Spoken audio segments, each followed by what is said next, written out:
Breaking Anthony Joshua was at the club when Jake Paul showed up later, and tensions immediately flared. What started as a heated argument quickly escalated into a sudden attack. Witnesses say Joshua remained composed while Paul acted aggressively, but the energy of the room shifted instantly. Let the penny drop that the fight could never go forward.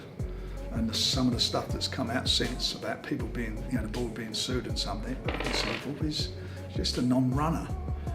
It's crazy. Eddie Hearn is warning Jake Paul after the nightclub incident, making it clear that Anthony Joshua will not show mercy in the ring. Hearn says Paul is out of his depth and has no real chance against Joshua's experience and power. The message is stark: Joshua will dominate, and Jake Paul should be careful underestimating a true heavyweight champion. I think he's got absolutely no chance. I think he's going to get smashed to pieces.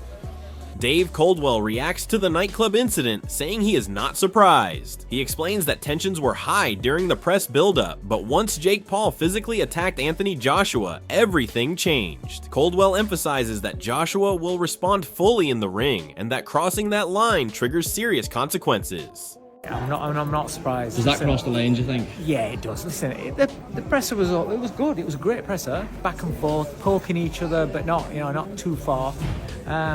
But once you get physical and you touch a man's face, then... Joseph Parker highlights Anthony Joshua's raw power, explaining that one solid hit can end any situation instantly. He notes that Jake Paul's reckless behavior only exposed him to a fighter of Joshua's caliber. Parker emphasizes how experience and precision make Joshua untouchable, and any confrontation with him carries real consequences. There's big power, and if he lands on you, you're done. You're out. And Johnny Nelson says Jake Paul must have been frustrated knowing Anthony Joshua would not let anything slide. Nelson points out that Joshua's calm and confident presence means Paul cannot avoid the consequences of his actions. His preparation and skill make him dominant in any confrontation, leaving Paul exposed and overmatched. Never in it. Shockingly terrible. Yeah, shockingly, yeah. Down. Very much down. Can't shake it. Can't shake it. Paul Smith found the situation both entertaining and ironic. He stresses that Anthony Joshua's control prevented it from becoming dangerous. Smith highlights Joshua's composure and professionalism, proving that while Jake Paul acted recklessly, he could not overcome Joshua's superior experience and command of the moment. You expect that from Chisora. I'm not going to lie, when it happened, I laughed my head off. I absolutely laughed my head off. I did too. I thought it was quite poetic. I thought what happened was quite... Adam Smith explains that while such confrontations are not acceptable, they are part of boxing's unpredictable drama. He highlights how Joshua handled the situation with authority and skill, leaving Jake Paul exposed. The incident intensifies anticipation for their fight, showing a clear difference in experience and professionalism between Joshua and Paul. Twice as big for the casual fans.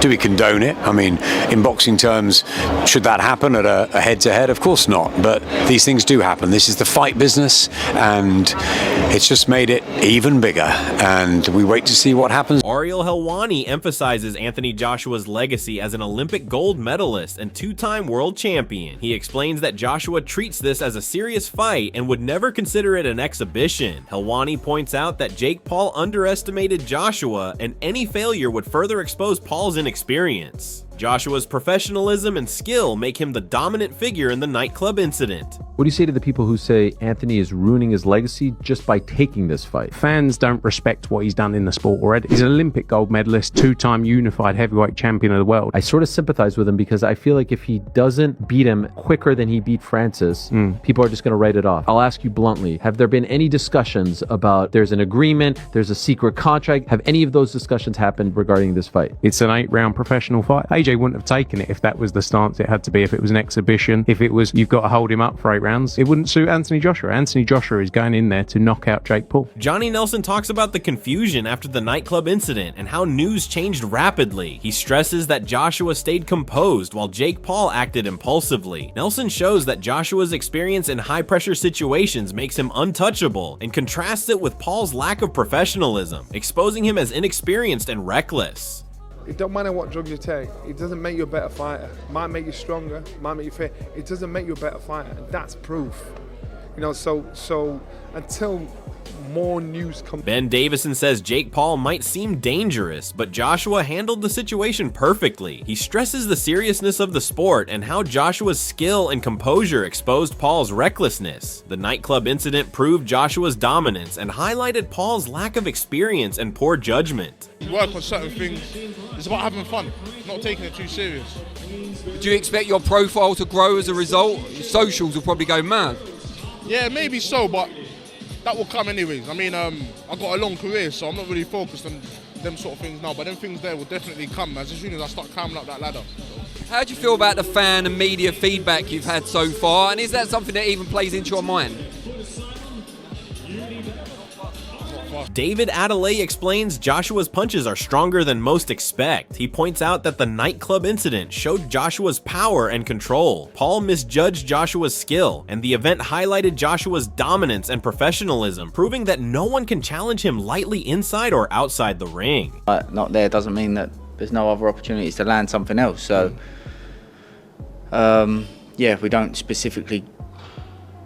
Duke McKenzie points out how effortless Anthony Joshua could make this nightclub confrontation look against Jake Paul. He emphasizes that Paul is not a serious opponent compared to Joshua's pedigree and experience. The incident demonstrated Joshua's control and mental composure while Paul reacted impulsively. McKenzie predicts that any aggressive move by Paul could backfire, highlighting Joshua's dominance and the vast gap in skill, experience, and ring intelligence. It became clear during the encounter that Joshua could inflict serious consequences if provoked, and Paul's theatrics only emphasized how unprepared he was. Joshua maintained his calm and kept the upper hand, showing why he remains a heavyweight powerhouse both inside the ring and in any confrontational situation outside of it. It'll be the easiest fight of his career. If he wants to get 100 million and not even break sweat, you know, you take the fight. Is it going to enhance his stock as the world's #1 contender? Not at all, because nobody's going to take Jake Paul seriously. But on the other hand, should I don't even want to play devil's advocate. What if Joshua hurts this guy, seriously hurts this guy, and puts this guy in... David Benavidez highlights Anthony Joshua's elite status as an Olympic gold medalist and multiple-time champion. He compares Joshua's composure and skill to Jake Paul's inexperience, explaining how the nightclub incident mirrored what would happen in a ring. Joshua's ability to stay calm under pressure while handling a heated situation demonstrates why he dominates less experienced opponents. Benavidez emphasizes that anyone stepping up against Joshua without proper experience risks disaster. Jake Paul's rash behavior only confirmed the gap in skill, strategy, and ring intelligence. Joshua's professionalism turned what could have been a chaotic situation into a demonstration of control and dominance. His physicality, timing, and confidence ensured he dictated the encounter, proving that even in unpredictable scenarios, Anthony Joshua remains untouchable and entirely in command. Anthony Joshua is Anthony Joshua. You know, he's multiple-time champion, Olympic gold medalist. You know what I mean? The last time somebody stepped in the ring with him that didn't have that much boxing experience was Ngannou, and you seen what happened to him. Alexander Usyk explains how Anthony Joshua's skill level completely overshadows Jake Paul, who is not a professional boxer. Usyk praises Joshua's Olympic and professional accomplishments, showing that even in a chaotic nightclub situation, Joshua's dominance is undeniable. Jake Paul's attempts to challenge Joshua only exposed his lack of skill and poor decision-making. Usyk emphasizes that Joshua's experience ensures he remains calm and effective under pressure while controlling the situation. The nightclub incident mirrored a fight scenario, highlighting the huge gap between a seasoned champion and an entertainer stepping outside his expertise. Joshua's composure, timing, and authority were evident as he handled the confrontation with calculated responses. Usyk's assessment underscores that any physical challenge from Paul is futile, and that Joshua's reputation as a dominant figure in heavyweight boxing is fully justified. Last fight, it's great, because Anthony is Olympic champion, Francis Ngannou, it's second fight for boxing.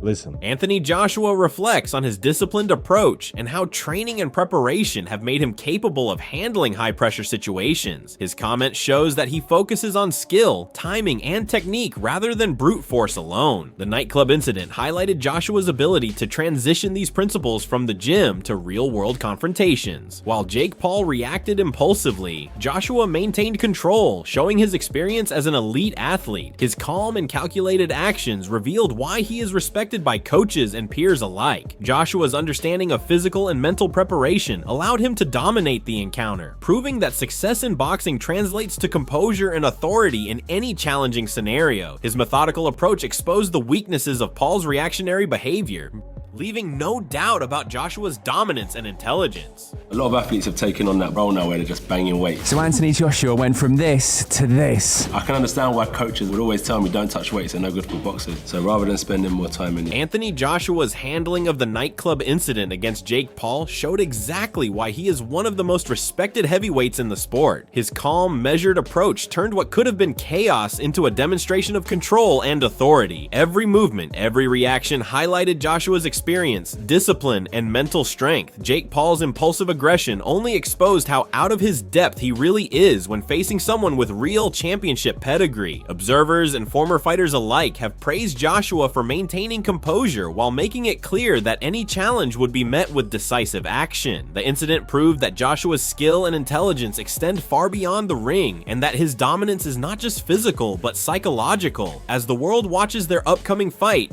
it is clear who holds the upper hand mentally and physically. Are you backing Anthony Joshua to assert his dominance once again, or do you think Jake Paul can pull off the impossible? Show your thoughts below and join the debate now.